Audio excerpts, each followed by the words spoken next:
الحمد للہ رب العالمین والصلاة والسلام علی سید الانبیاء والمرسلین اما بعد فاعوذ باللہ من الشیطان الرجیم بسم اللہ الرحمن الرحیم۔ الحمدللہ آج درس آب کوثر کا ہم دوسرے دن کا آغاز کرنے جا رہے ہیں، جس میں احادیث مبارکہ سے درود پاک کے فضائل و کمالات کو دیکھا جائے گا۔ کل بھی ہم نے الحمدللہ حدیث مبارکہ کی روشنی میں درود پاک کے فضائل و کمالات کو پڑھا تھا۔ آج بھی انشاءاللہ ہم احادیث مبارکہ سے اس کا آغاز کرتے ہیں۔ تو سب سے پہلے درود و سلام اللہم صلی علی سیدنا و مولانا محمد وعلی آل سیدنا و مولانا محمد مبارک وصلی علیہ۔ رسول اکرم نور مجسم شفیع معظم رحمت عالم جان کائنات صلی اللہ علیہ وآلہ وسلم نے فرمایا، مجھ پر درود پاک پڑھو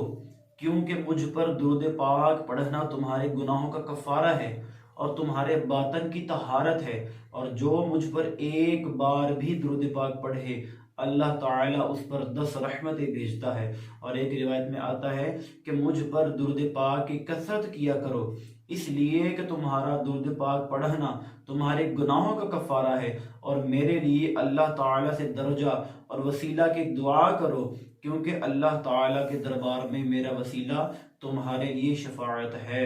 اور یہ جامع صغیر میں یہ روایت موجود ہے۔ اور ایک حدیث مبارکہ میں آتا ہے کہ رسول اکرم صلی اللہ علیہ وآلہ وسلم نے ارشاد فرمایا، تم اپنی مجلسوں کو مجھ پر درود پاک پڑھ کر مزین کرو کیونکہ تمہارا مجھ پر درود پاک پڑھنا قیامت کا دن تمہارے لیے نور ہوگا، اور قیامت کا دن وہ نور ہوگا، قیامت کا دن وہ دن ہوگا کہ جس دن اللہ رب العزت کے عرش کے سایہ کے علاوہ اور کوئی سایہ نہ ہوگا۔ اور دیکھیے اس دن بھی درود پاک ہمارے لیے نور ہوگا اگر ہم درود پاک پڑھتے ہیں، اپنی زندگی میں اس کو شامل کرتے ہیں تو۔ لیکن اصل میں ہوتا یہ کہ جب ہماری مجلس سے بیٹھتی ہیں نا، اور جب کوئی دوست کسی دوست سے ملتا ہے تو اس کو السلام علیکم کہنے کی بجائے اس کو گالی دے کے پکارتا ہے، تو دوسرا بھی گالی میں جواب دیتا ہے۔ اور جب ہماری مجلس سے بیٹھتی ہیں تو ہماری مجلسوں میں تو افسوس اس بات کا ہے، ہماری مجلسوں میں کریکٹرز کی ایکٹرز کی باتیں ہوتی ہیں بجائے اس کے کہ ہماری مجلسوں میں اللہ رب العزت کی حمد بیان کی جائے، حضور اکرم صلی اللہ علیہ وآلہ وسلم کی ذات اقدس پر درود پاک پڑھا جائے۔ نبی اکرم صلی اللہ علیہ وآلہ وسلم نے فرمایا، مجھ پر درود پاک پڑھنے والے کو پل صراط پر عظیم الشان نور عطا ہوگا، اور جس کو پل صراط پر نور عطا ہوگا وہ اہل دوزخ سے نہ ہوگا۔ سبحان اللہ، ماشاءاللہ۔ اللہم صلی علی سیدنا و مولانا محمد وعلی آل سیدنا و مولانا محمد مبارک وصلی علیہ۔ ایک اور روایت میں آتا ہے کہ اے لوگو، بے شک تم میں سے قیامت کے دن قیامت کے ہولوں اور اس کی دشوار گزار گھاٹیوں سے جلد از جلد نجات پانے والا وہ شخص ہوگا جس نے دنیا میں مجھ پر کثرت سے درود پاک پڑھا ہو۔ ہاں اللہ تعالیٰ اور فرشتوں کو درود پاک بھیجنا ہی کافی تھا، مگر ایمان والوں کو درود پاک پڑھنے کا حکم اس لیے دیا ہے تاکہ انہیں ان کا اجر عطا کیا جائے۔ تو دیکھیے، جب ہمارے کوئی سٹوڈنٹس، ہمارے جب بچے ایگزام دینے جاتے ہیں تو اس کو جب بتایا جاتا ہے نا کہ یہ سوال آئے گا تو اس کی تیاری کرتا ہے، کیونکہ اس کو پتا ہوتا ہے کہ بھئی اس سوال کے نمبر کتنے ہیں، اس سوال کے مارکس کتنے ہیں۔ تو جب ہمیں یہ بتا دیا گیا ہے کہ قیامت کے دن قیامت کے ہولوں اور اس کی دشوار گھاٹیوں سے جلد از جلد نجات پانے والا وہ شخص ہوگا جو دنیا میں مجھ پر کثرت سے درود پاک پڑھتا ہوگا۔ اور علماء حق، علماء دین بیان فرماتے ہیں کہ کثرت سے درود پاک پڑھنے والا شخص وہ گنا جاتا ہے کہ جو ایک دن میں 313 مرتبہ درود پاک پڑھتا ہے۔ یہ علماء دین جو ہیں وہ بیان فرماتے ہیں۔ تو دیکھیے، ایک روایت میں آتا ہے کہ قیامت کے دن میرے حوض کوثر پر کچھ گروہ وارد ہوں گے جن کو میں انہیں درود پاک کی کثرت کی وجہ سے پہچانتا ہوں گا۔ سبحان اللہ۔ اللہ سے دعا ہے کہ اللہ رب العزت ہمیں بھی درود پاک پڑھنے کی توفیق عطا فرمائے۔ اور اے میرے عزیزو، وہ یاد کریں وہ قیامت کا دن کیا ہوگا کہ جب سورج بالکل ہی قریب ہوگا، زمین دہکتے ہوئے کو کوئلے کی طرح تپ رہی ہوگی، سر چھپانے کو جگہ نہ ہوگی، پینے کو پانی نہ ہوگا، انسان کو اپنا ہی پسینہ لگام کی طرح منہ تک چڑھا ہوگا، وہاں ہمارے آقا مولا صلی اللہ علیہ وآلہ وسلم حوض کوثر پر امت کو پانی پلاتے ہوں گے، وہاں پر دنیا میں درود پاک پڑھنے والوں پر خاص عنایت ہوگی، امت کے والی صلی اللہ تعالی علیہ وآلہ وسلم درود پاک پڑھنے والوں کو دور سے ہی دیکھ کر بلائیں گے، آؤ آؤ انا اعطینک الکوثر۔ ساری کثرت پاتے یہ ہیں، ماں جب اکلوتے کو چھوڑے آ آ کہہ کر بلاتے یہ ہیں، باپ جہاں بیٹے سے بھاگے لطف وہاں فرماتے یہ ہیں، ٹھنڈا ٹھنڈا میٹھا میٹھا پیتے ہم ہیں پلاتے یہ ہیں، ٹھنڈا ٹھنڈا میٹھا میٹھا پیتے ہم ہیں پلاتے یہ ہیں، جلدی آؤ میں شفیق امت تمہارے انتظار میں کھڑا ہوں، آؤ حوض کوثر سے ٹھنڈا ٹھنڈا میٹھا میٹھا پانی پیو۔ یہ وہ حوض کوثر ہے جس نے ایک گھونٹ پی لیا پھر وہ کبھی پیاسا نہ ہوگا۔ ہاں ہاں، جس خوش نصیب کو حوض کوثر کا پانی کا گھونٹ مل گیا، قیامت کی گرمی اس کا کچھ نہیں بگاڑ سکتی، دنیا کی گرمی کس شمار میں ہے۔ چنانچہ شواہد الحق میں یہ موجود ہے، شواہد الحق میں موجود ہے کہ حضرت شیخ ابو عبداللہ رحمۃ اللہ علیہ نے فرمایا، ایک دفعہ جب میں حج کرنے گیا تو وہاں مجھے ایک آدمی ملا، اس نے بیان کیا کہ مجھے پیاس کبھی نہیں لگتی اور میں پانی نہیں پیتا۔ میں نے وجہ دریافت کی تو اس نے کہا، ہاں اس کا سبب میں آپ کی خدمت میں عرض کرتا ہوں۔ پھر بتایا کہ میں اہل حلہ سے ہوں اور اس سے پہلے میری عقیدت حضور اکرم صلی اللہ علیہ وآلہ وسلم کے صحابہ کرام رضی اللہ عنہم کے ساتھ نہیں تھی۔ میں ایک رات سویا تو خواب میں دیکھا کہ قیامت قائم ہے اور لوگ نہایت کرب اور پریشانی میں سرگرداں ہیں اور شدت پیاس میں مبتلا ہیں، مجھے بھی بے حد پیاس لگی تھی، لوگ ایک طرف جا رہے تھے، میں بھی ادھر کو چل دیا، آگے بڑھا تو حوض کوثر آ گیا، اس کے چاروں کونوں پر صحابہ کرام بیٹھے ہوئے تھے، ایک کونے پر حضرت صدیق اکبر، دوسرے کونے پر حضرت فاروق اعظم ہیں، تیسرے پر حضرت عثمان ذو النورین ہیں اور چوتھے پر حیدر کرار مولا علی شیر خدا کرم اللہ وجہہ الکریم موجود ہیں، وہ لوگوں کو پانی پلا رہے ہیں۔ میں نے سوچا مجھے دوسروں سے کیا غرض، میں تو اپنے علی سے پانی پیوں گا کیونکہ میری ساری عقیدت و محبت تو ان سے ہے۔ جب میں حیدر کرار رضی اللہ عنہ کے سامنے حاضر ہوا تو آپ نے مجھے ایک نظر دیکھا اور میری طرف سے چہرہ مبارک دوسری طرف پھیر لیا، پھر میں مجبوری کی حالت میں بادل ناخستہ حضرت صدیق اکبر رضی اللہ عنہ کے پاس گیا۔ یہاں پر میں ایک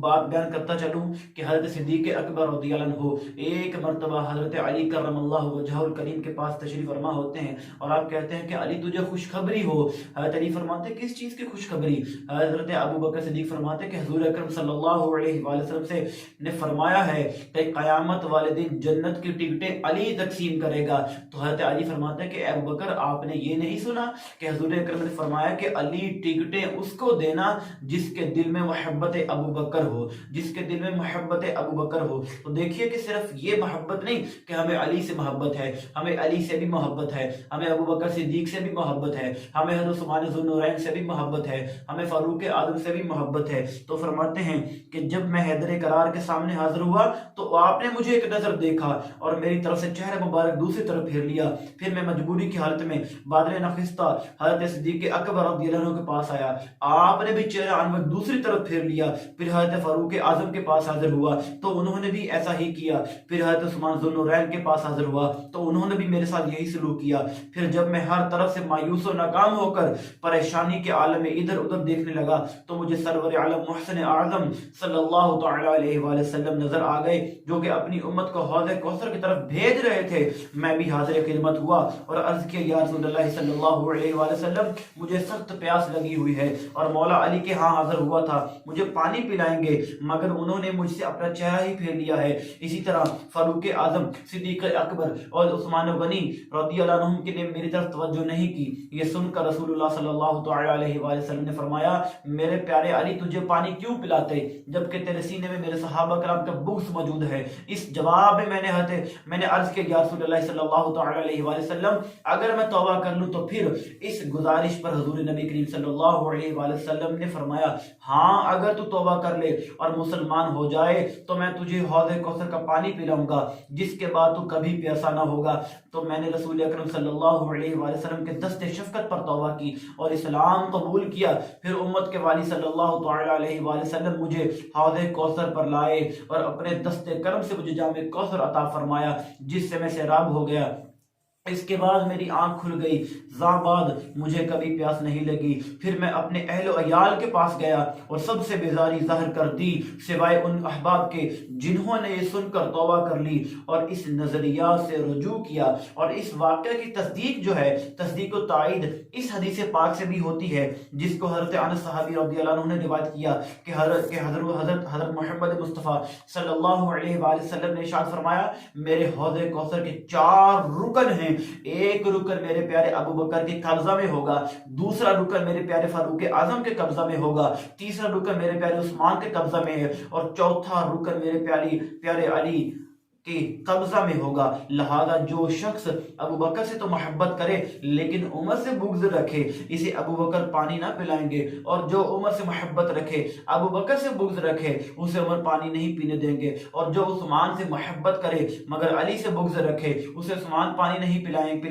پینے دیں گے، اور جو علی سے محبت رکھے اور عثمان سے بغض رکھے اسے علی پانی ہرگز نہیں پلائیں گے۔ اور جس نے ابو بکر کے بارے میں اچھی بات کہی اس نے اپنے دین کو درست کر لیا، اور جس نے عمر کے بارے میں اچھی بات کہی اس کا راستہ واضح ہو گیا، اور جس نے عثمان کے حق میں اچھی بات کہی وہ اللہ تعالیٰ کے نور سے منور ہو گیا، اور جس نے علی کے حق میں اچھی بات کہی گویا اس نے مضبوط کڑا تھام لیا جو کبھی ٹوٹنے والا نہیں، اور جس نے میرے صحابہ کرام کے بارے میں اچھی بات کہی وہ تو مومن ہے۔ سبحان اللہ، ماشاءاللہ۔ دیکھیے ایک آخری روایت آپ کے سامنے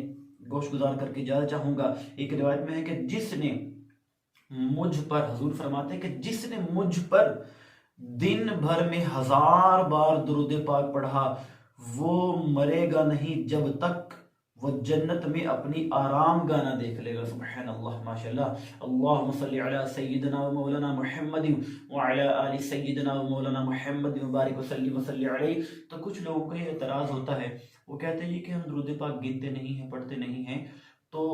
بہت سارے علماء کرام کا بھی یہ معمول رہا ہے کہ وہ اپنا وظیفہ بناتے تھے کہ دن میں اتنا درود پاک پڑھتے تھے، اور تو یہ روایت میں بھی موجود ہے کہ جس نے مجھ پر دن بھر میں 1000 بار درود پاک پڑھا، 1000 مرتبہ درود پاک پڑھا، وہ مرے گا نہیں جب تک کہ وہ جنت میں اپنی آرام گاہ نہ دیکھ لے گا۔ تو سبحان اللہ، کتنا بڑا انعام ہے۔ اے عزیز، علیحدہ بیٹھ کر غور کر کے جنت کتنی اعلیٰ نعمت ہے۔ ساری دنیا اور جو کچھ دنیا میں ہے ایک پلڑے میں رکھی جائے، اور جنت کا ایک رومال ایک پلڑے میں رکھا جائے تو رومال ہی وزنی اور قیمتی نکلے گا۔ اللہ کریم ہم سب کو زیادہ سے زیادہ درود پاک پڑھنے کی توفیق عطا فرمائے۔ تو آپ سب بھی کوشش کیجئے کہ جتنا درود پاک آپ پڑھ سکتے ہیں اس کی پابندی کیجئے۔ یہ درود پاک کا تاج ہر کسی کے سر پہ نہیں سجتا۔ اللہ رب العزت جسے توفیق عطا فرمائے وہ اس کے حبیب حضرت محمد مصطفیٰ صلی اللہ علیہ وآلہ وسلم پر درود پاک کی کثرت کرتا ہے، تو کیوں نہ ہم بھی ان خوش نصیب اشخاص میں سے ہو جائیں کہ جو حضور اکرم صلی اللہ علیہ وآلہ وسلم کی ذات اقدس پر درود پاک پڑھ کے اپنی زندگی کو مزین کرتے ہیں، اپنے لبوں پر درود پاک کے گجرے لا کے رکھتے ہیں۔ ہمیں بھی چاہیے ہم حضور صلی اللہ علیہ وآلہ وسلم کی ذات اقدس پر درود پاک کی کثرت کریں اور لوگوں کو دعوت دیں، تو لوگ ہماری وجہ سے جب درود پاک پڑھیں گے تو وہ ہمارے لیے بھی ثواب جاریہ بنے گا۔ اللہ رب العزت سے دعا کرتا ہوں اللہ پاک ہمیں درود پاک کی کثرت کرنے کی توفیق عطا فرمائے۔ وما علینا الا البلاغ المبین۔